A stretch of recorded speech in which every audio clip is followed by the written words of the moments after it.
Hello friends, আমি বনি shorts ব্লগের আরও একটি নতুন ভিডিওতে সকলকে ওয়েলকাম জানাই। বন্ধুরা, আমরা তো পাবদা মাছ সকলেই খেয়ে থাকি সর্ষে বাটার ঝাল করে, কিন্তু আমি আজকে একটা নতুন রেসিপি নিয়ে চলে এসেছি, হিং পাবদা। তবে চলুন রেসিপিটা দেখে নেওয়া যাক। এখানে আমি 4 পিস পাবদা মাছ নিয়ে নিয়েছি, পরিমাণ মতন লবণ, হলুদ আর অল্প হিং আর 1 চামচ সর্ষের তেল দিয়ে আমি মাছটাকে ভালোভাবে ম্যারিনেশন করে রাখবো।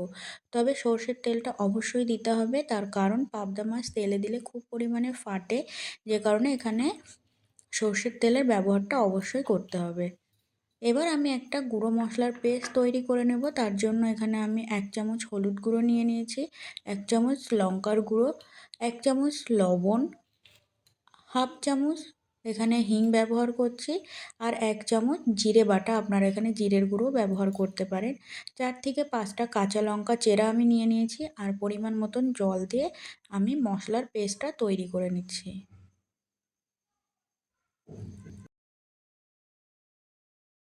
এবার রান্নাটা করার জন্য আমি এখানে একটা কড়াই বসিয়ে দিয়েছি, আর তাতে বেশ খানিকটা পরিমাণে সর্ষের তেল দিয়ে দিচ্ছি। তেলটা ভালোভাবে গরম করে নিতে হবে। এবার আমি একে একে মাছগুলোকে ভেজে নেব।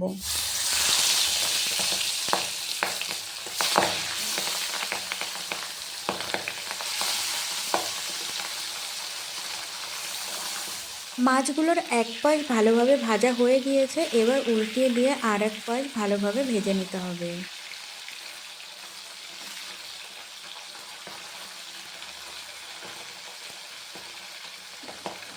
মাছগুলো একদম ভাজা রেডি হয়ে গিয়েছে। এবার আমি একে একে মাছগুলোকে তুলে নিচ্ছি,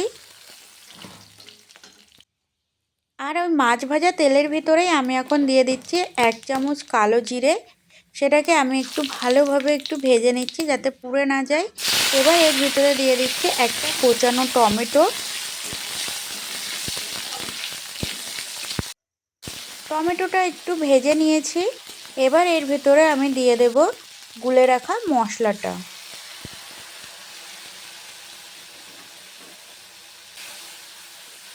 একটু নেড়ে চেড়ে নিচ্ছি। এবার আমি এটাকে ঢাকা দিয়ে রাখবো 1 থেকে 2 মিনিটের জন্য। ঢাকনাটা খোলার পরে দেখতেই পাচ্ছেন বন্ধুরা, মশলাটার থেকে তেল ছেড়ে দিয়েছে।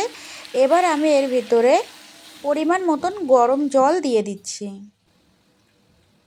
ঝোলটা ফুটতে শুরু করে দিয়েছে, আর একটু জাল উঠে গেলেই আমি এখানে মাছগুলোকে দিয়ে দেব।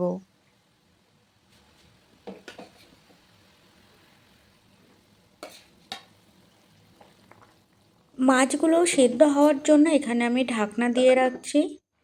ঢাকনা খোলার পর মাছগুলো সব সেদ্ধ হয়ে গিয়েছে। এবার এখানে পরিমাণ মতন চিনি আর কোচানো ধনেপাতা দিয়ে আমি আপনাদের পরিবেশন করে দেখাচ্ছি। বন্ধুরা, আপনারা অবশ্যই এই রেসিপিটা বাড়িতে ট্রাই করে দেখবেন, খেতে খুব ভালো হয়। আর আমার এই ভিডিওটি যদি আপনাদের ভালো লেগে থাকে তাহলে অবশ্যই লাইক, কমেন্ট, শেয়ার করবেন, আর পাশে থাকা বেল বাটনটি প্রেস করে দেবেন যাতে আমার এই নতুন নতুন রেসিপিগুলো আপনাদের কাছে পৌঁছে যায়।